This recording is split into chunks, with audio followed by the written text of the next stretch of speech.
He's over the edge. Let me see, that's Chuck Arnold in number 94. I hope he's not hurt. He's not coming out. There he is, coming through the window. He looks okay. He's unhurt. Holy smoke, another one, and almost two more. What a spot to be in.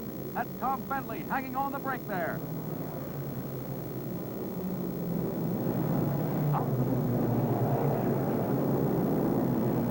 Bill Whitehouse, number 23, has to pit. The field is thinning out some already. He's worked up a head of steam. What do you suppose he sees? Well, even in this race, a loose fender is unusual. That's Jimmy Thompson in number 7 coming into the pits while the race whizzes past him. They're going to do a quick repair job if you call knocking off a fender a repair job.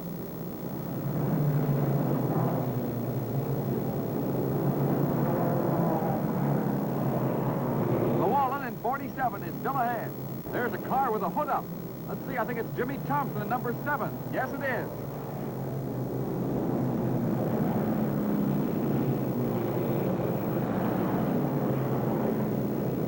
And here comes Thompson around the south turn. How can he see?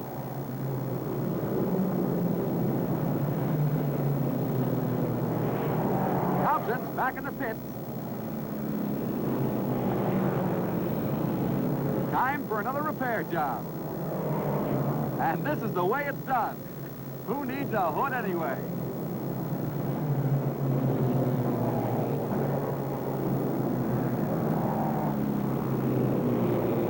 So Jimmy Thompson's hoodless now, but he's back in the race. Well, who's ahead now? Jack Smith is trying to pass Llewellyn to take the lead. He's driving like mad, but 47 is still ahead.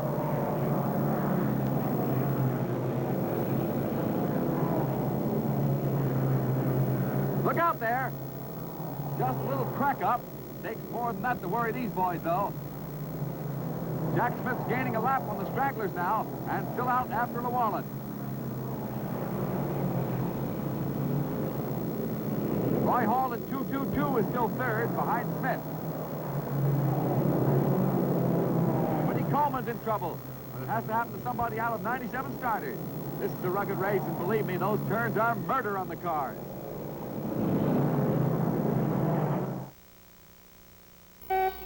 No wonder they go over. And look out there. There goes one over the side and over again. Oh, if he comes out of that one, I don't know.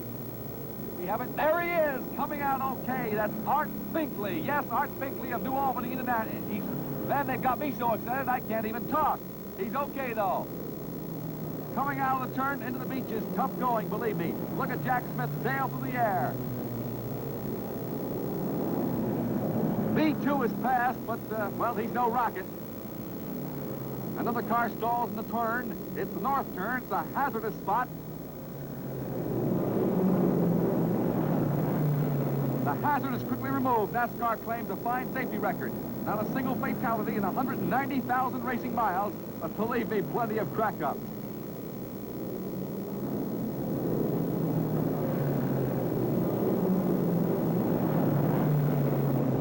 Look out there.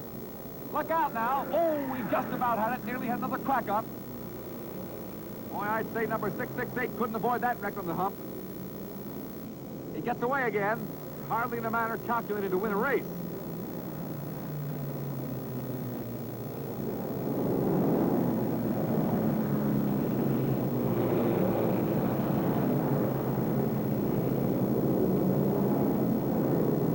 Jack Smith in 2B is still ahead of the field. It's Bill Chevalier, the flying Frenchman from New Jersey. He's his own pit crew. Has two nice kids, too, incidentally. He doesn't tarry long, either. In through the window. Well, that's one way of doing it.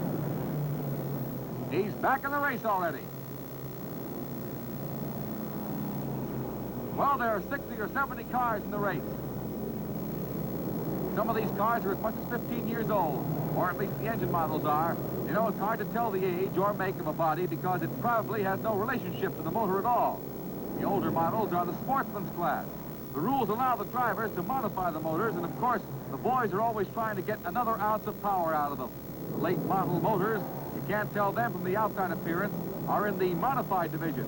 These are the souped-up cars. The rules allow special additions to make for greater speed. And this is where they take their greatest punishment.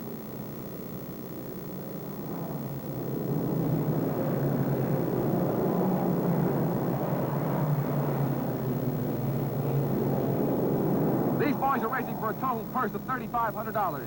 The winner gets $750, and it's $500 for second, and $50 for 7th, 8th, 9th, and 10th. And $25 each for the 11th and 35th, through 35th rather. Almost everybody gets a little money out of it. Joe Weatherly in 34, who started first, and good old number 7 without a hood. Jack Smith in 2B is still ahead. Another car is stalled going into the north turn, but, well, that's old stuff by now.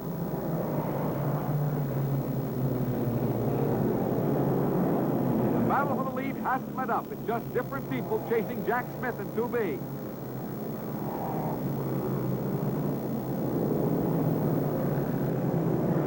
There goes another one right into the ditch. Look out there. This time it's, let me see, Dick Linder from Pittsburgh. Boy, he didn't have room to turn around, did he? Where is he? Oh, there he is. There he is. He's okay. He doesn't hurt.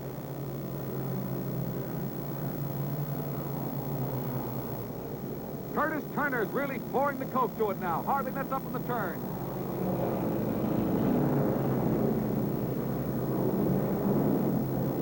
Wally Campbell in number 1 passes one to loose sand. And Jack Smith, like Old Man River, just keeps rolling along. Uh-oh, another one upside down there, this time on the north turn. Preston Niblett of Frankfort, Delaware, has provided the north turn crowd with its biggest thrill, it seems. She's back on her feet again, though, and safely out of the way. And it's a good thing, the way drivers are gunning their mounts to get a little bigger bite of that prize pie.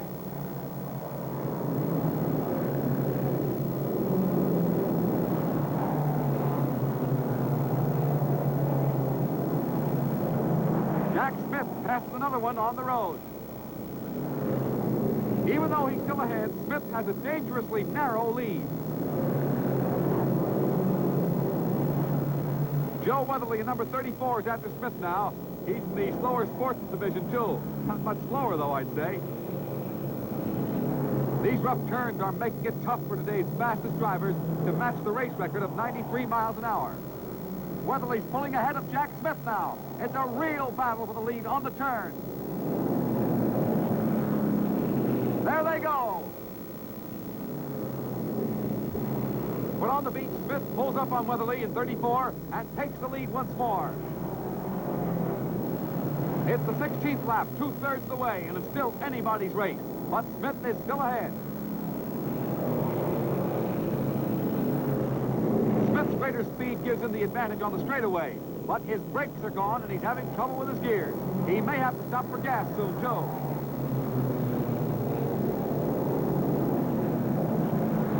Weatherly in 34 can't keep up the pace with Smith.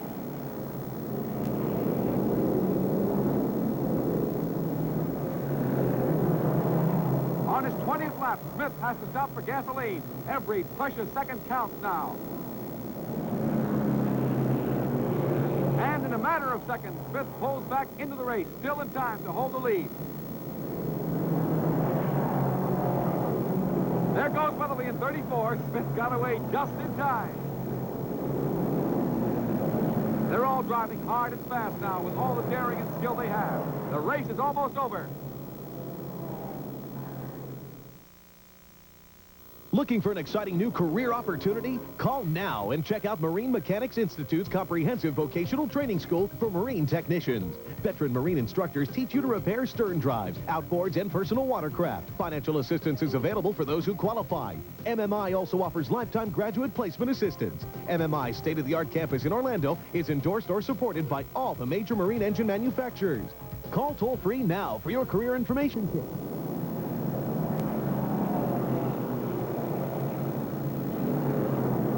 But Smith's not taking it easy. Not easy at all. Smith's going faster than ever now, if that's possible. This is the next to last lap, and look at them go. These are the daredevils of the racing sport.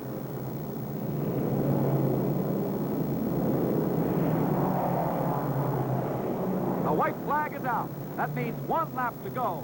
Smith still ahead in 2B.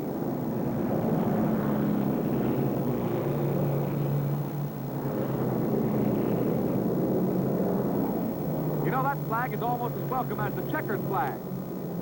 Curtis Turner in 16A is second now. Wally Campbell in 9. He's unhappy, though. Whoops. He almost lost out entirely.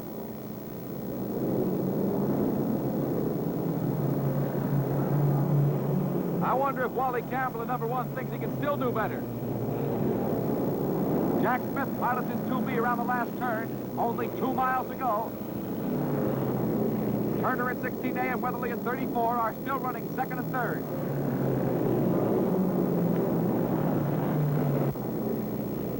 And Wally Campbell still trying, maybe too hard. There they go, toward the finish line. Smith still ahead. He gets the checkered flag, and he wins. What a battle. He has averaged 87.5 miles an hour.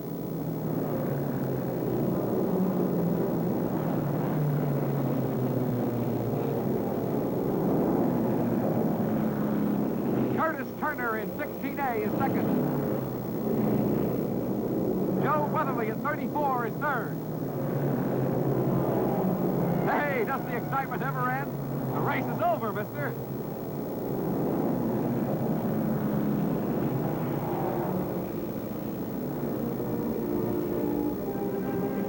And the crowd runs to see the damage that has been wrought. 7 crack-ups in the south turn, and most of them still lying helpless in the sand.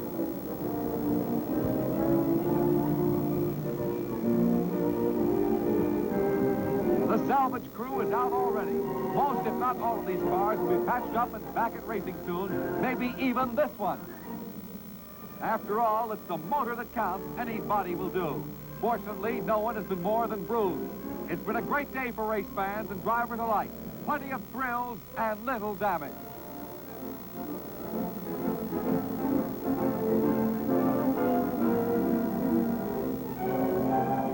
And here's the victor of the 100-mile NASCAR race at Daytona Beach, Florida. He's Jack Smith, the 28-year-old daredevil from Atlanta, Georgia, happy to get his wife's victory kiss.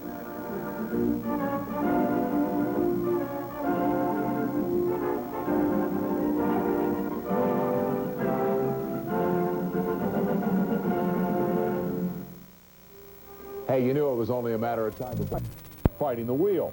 We've talked a bit in this hour about the primitive safety conditions of the era. You'll see a lot of examples here, not least the fact that 100 cars started the race on a 1-mile oval. Yikes. You're also going to note that the art of interviewing drivers was pretty primitive as well. Let's have a look.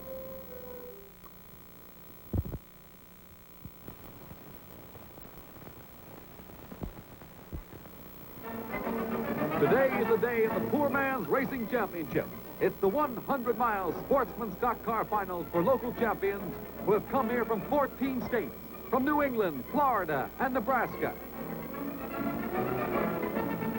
It has cost drivers and crews more money than they could afford to come here to Langhorne, Pennsylvania Speedway, but this is the mecca for 106 drivers who are scheduled to start in today's race. These cars have been battered all summer long in collisions on 1/5 and 1/4 mile tracks. And believe me, what wrecks.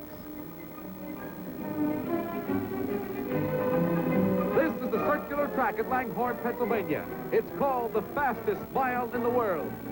The pit area is a busy place. These are not truly stock cars, but sportsman stock cars with souped-up motors. The bodies have been picked up in automobile graveyards. A track official tries to keep up with the unprecedented number of entries. Meanwhile, every hand is put to work, tuning up motors and wiring together the bodies. These drivers are hometown heroes, high point winners in the season's NASCAR-sponsored races on short tracks. Young speed demons like Wally Campbell here. Wally Campbell already has a crowd around him. Here's Russ Catlin preparing to interview him. On my left is Wally Campbell, a champion of sorts, right, Wally? That's right. Where do you hold your championship now, Wally? Right now I'm leading points from the Grand National. Well, that's the Grand... Modified. That's the Grand Champion. And on my right is Pepper Cunningham. He expressed it a few minutes ago. I don't know why you want to talk to an old-timer like me. Is that right, Pep? Well, right here, I think you have the present and the past. Wally being the present, and I think I'm the past. Pep, haven't you won a race here? Yes, in 1946, I won a 100-mile championship race here, and in 48, I was second. Wally, have you won a race here? I won the last two. How are you setting today? I got the pole. That's right out front. Now tell me something, fellas. I know some fellows own their own cars and others drive for other people. How about yours, Wally? I don't own this one. Wally Marks owns this car. You drive for him, then? I drive. Pepper, is it more advantageous to own your own or to drive for somebody else? Well, Russ, in this day, you can't drive a car and own it and be very practical about it because you make too many race meets a week. And it takes... The driver has to help. Don't get me wrong. I mean, it's practically impossible for one man to keep a car up. It takes two. Because in the old days, we used to run one race a week on Sundays and work on the car all week. Now today, you run 5 or 6 days or nights a week, and you have maybe one day free to work on the car. Campbell and Cunningham managed to make a good living at this perilous business. And it's back to work on the Cunningham car after the interview as Russ Catlin moves down the line of cars in the pit. Dick Egan? Where are you from, Dick? Bristol, Connecticut, sir. Dick, you drive all kinds of automobiles, don't you? Yes, I've driven midgets, big cars, stock. What do you do for a living, Dick? Racing. You just race. Well, you're listed as one of the old pros. Your car looks rather Irish to me. Are you Irish? Yes, slightly. And my owner mechanic, he's also Irish. Well, this Duffy and Egan, by golly, we're going to have to get an O'Reilly in here someplace. What kind of a motor do you have, Dick? This, what we call a Duffy engine. A Duffy engine? Yes. It's a V8 engine, modified, of course, internally. The veteran Dick Egan and Campbell and Cunningham, whom Russ interviewed earlier, are perhaps 3 in 3,000 of these drivers who are dyed-in-the-wool racing professionals. Tires and wheels are checked carefully because on this mile-long track, these cars will be going a lot faster today than they have on the short tracks. This wife's a good sport about it. But these stay safely behind the fence. Crews are doing all they can to prepare these cars for their longest and most important race. Everybody is tense. So it's get down and get under. Every driver and crew hopes to win today. And so the crowd begins to gather at the Langhorne Speedway for this World Series of the souped-up jalopy. You gotta get dirty. It's a mental cleansing, if you will, cleaning your insides while dirty. Track officials check to see that all's clear, and mounted police look for spectators who might get into dangerous positions.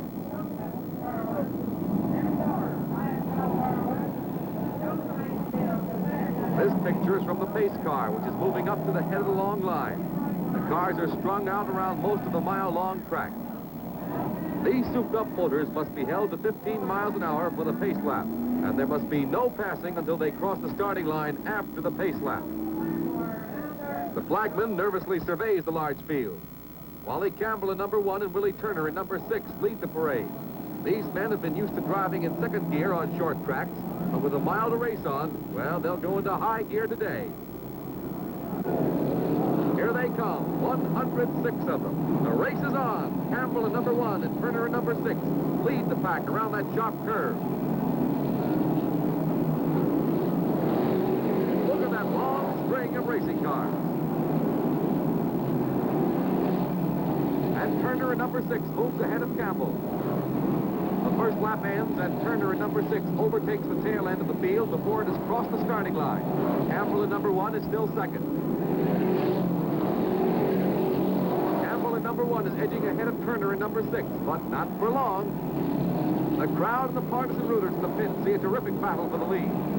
Now Turner in number 6 edging ahead.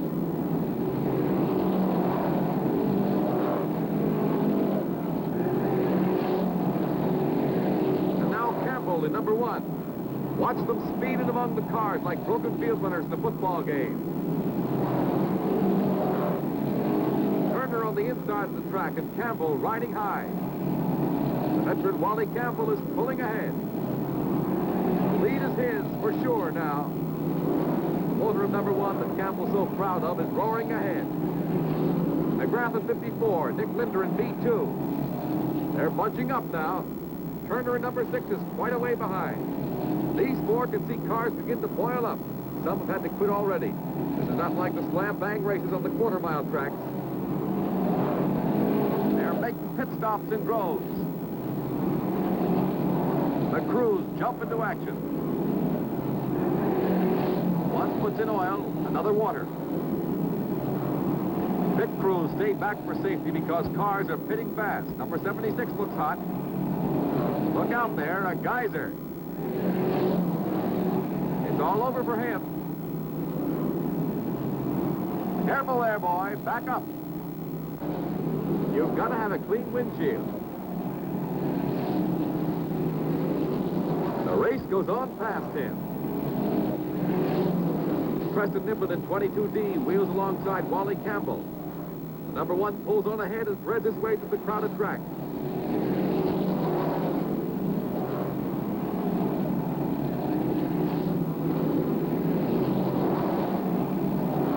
He gets through them all. Now we have a new contender in the race, Frank Schneider in number 88.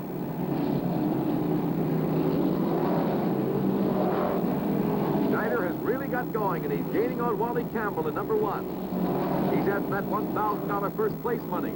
The total purse is $4,250. Campbell in number 1 is a new contender after him. Ollie Bunn in the car with the big X on the side.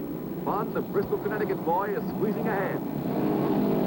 Where out of that crowd did he come from? Schneider in number 88 and Linder in B2 are still battling. Preston Niblett in 22D is trying to work through the bunched-up cars. What's wrong? A car is stalling out of the race. It's a wreck. He turned over. Another car hits him. The first crash of the race in 18 laps.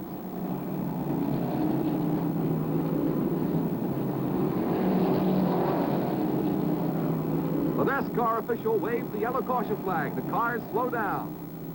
Driver John Steffen of Newark, New Jersey is hurt. Another comes to help him. An official runs to help, too. The pace car flies a red and yellow flag. The racers must follow slowly in single file until the track is cleared. There goes the wreckage of Stevian's car. He's painfully but not seriously hurt. The last of the wreckage is cleared away for resumption of the race.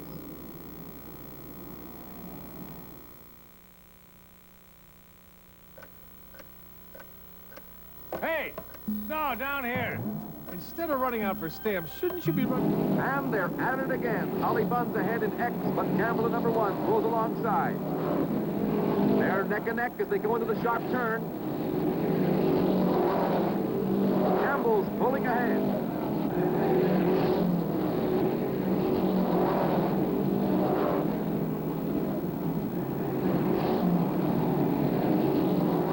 Wally's still in the lead as they come past the grandstand. Ollie Bunn in X is closing in, though.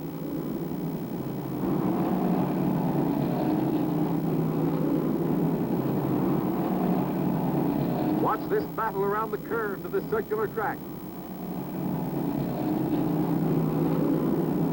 X is ahead.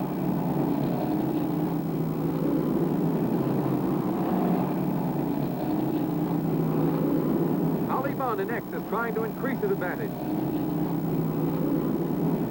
This race has everything. Bunn in X manages to gain just a little.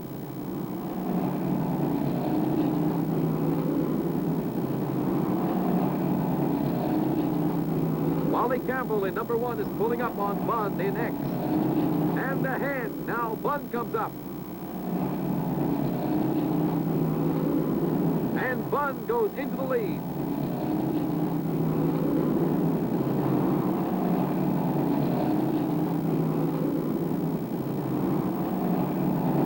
What's happened to Campbell? Holly Bunn in X is really surging ahead. Campbell has been left far behind.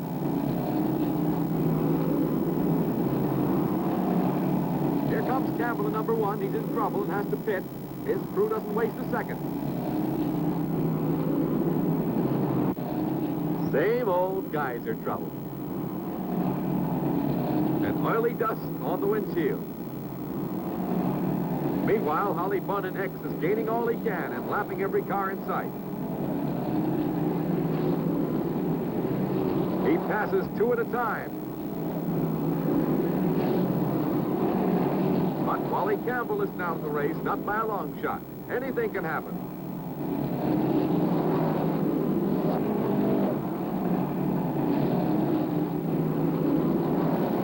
It doesn't take long to pick up speed. Right now, Holly Bunn in X has clear sailing out of the pack where he can make the best speed.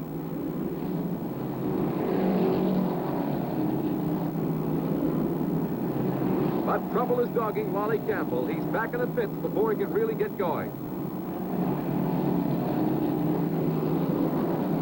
The pits are still swarming with activity. Look at the oily dirt in the mesh in front.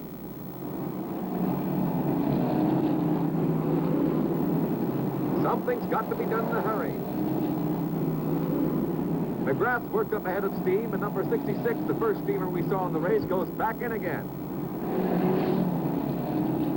Niblett in 22D and Dick Kohler in 352 speed past. But Holly Bunn in X is way out there now. Another wreck. A car goes to the guardrail and into the woods.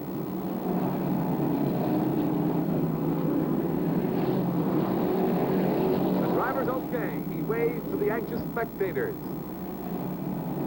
Campbell's going strong again. And Bunn in X is the man Campbell's after. A car is stalling. There's a fire in the pit. Gasoline and oil feed the flames started when Frank Holzauer came in with his car aflame and badly burned himself. He caught fire on the back stretch and his brakes failed to hold.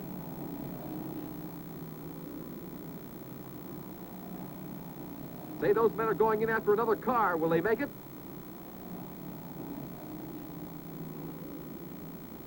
They get the car out okay. The red flag stops the race. Drivers can't see for the smoke. Firefighters have acted quickly, but keep their distance. Flames from an explosion burst high in the sky. The blast is terrific. Flames reach the fuel tank. Firefighters are doing their best to get the flames under control. Can they succeed so the race can be resumed? Well, we'll see.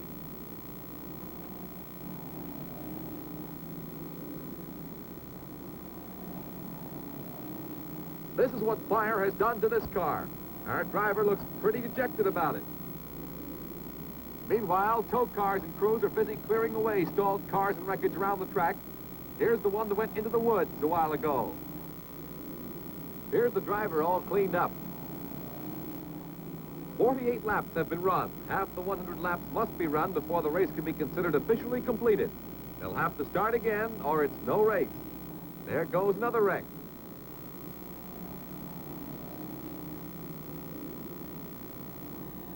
They're going to start again.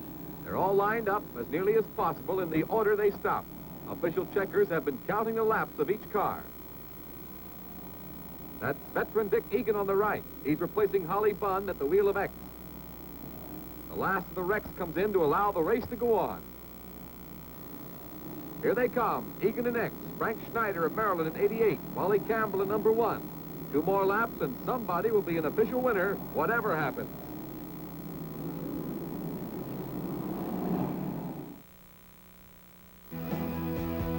This Speed Vision program is brought to you by... But wait, all of today's callers get an additional set of 2 Shelf Masters absolutely free. And if you call right now, we'll give you 25% off on additional sets.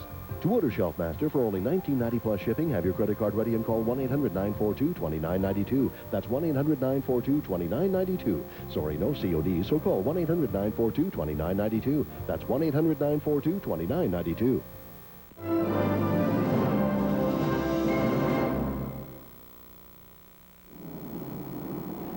They're off again. Egan and X is keeping the lead.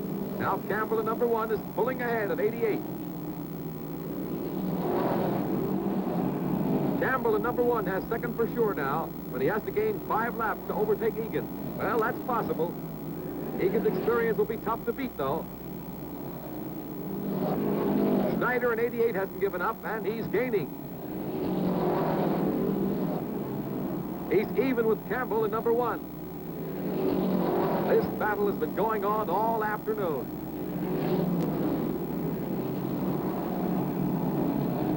There are still some 60 of the 106 starters in the race, and a lot of them still hope to finish in the money. Dick Kohler in 3.52, for instance. Dick Linder in B2 is still a contender, and number 1 is pouring it on again. There comes 88 through the crowd. Campbell in number 1 holds the edge over Schneider in 88, but he has to give it all he's got. Look out. Well, that puts Schneider's number 88 out of the money. B2 is really driving now. He's one of the standouts in the crowd. Egan's skill is apparent. He could show off well in any race. But Campbell's the one who's in a hurry. He's heading into the field again with some 20 miles to go.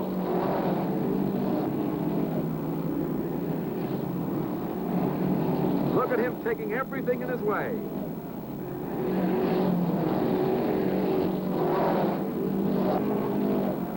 And he gets through.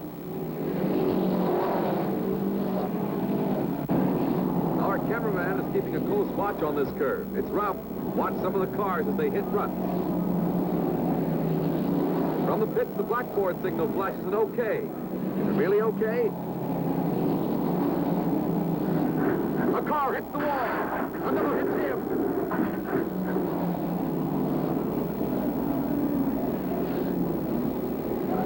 He's heading for the wreckage. It's Wally Campbell. He's spilling gasoline. Wally Campbell still in the burning car. He's out. He's safe.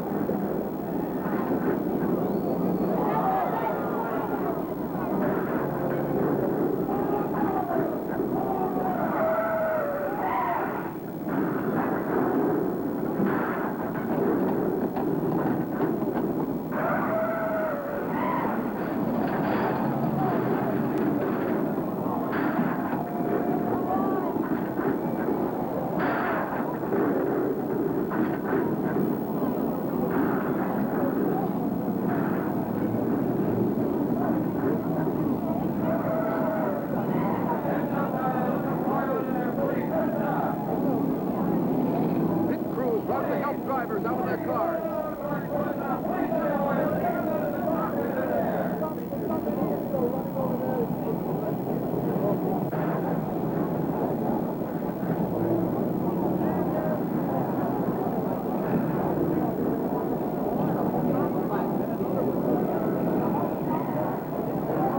Please, stay away from the track. All unauthorized personnel, please, are cooperating and requested. Please stay away from the track.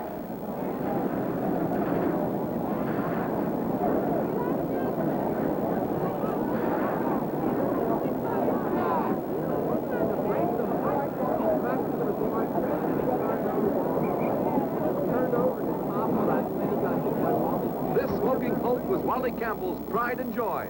Fire has ruined it now. The race is over, of course, at 83 miles. Wally Campbell is given second place behind Dick Egan in number X. Down there, 10 cars are piled up. Ladies and gentlemen, this is the most spectacular wreck ever photographed in an automobile race. The driver of the car which first hit the wall, Don Black, has escaped with a compound fracture of the leg. You saw Campbell get out of his flaming car and go scot-free. Some of the others have been bruised, and that's all. Why did cars keep on piling into this mess? Well, some 50 of them were still in the race. Things happened so fast that they could not be warned in time. and driving in bunches, they spin around the sharp curve to be confronted by fire and wreckage. Some got through, some didn't. The drivers themselves can't really explain it. And thus ends the Poor Man's Championship, the 100-mile sportsman stock car race, one of the most thrilling speed events in history. Veteran Dick Egan receives the trophy in the gathering dusk at Langhorne Speedway.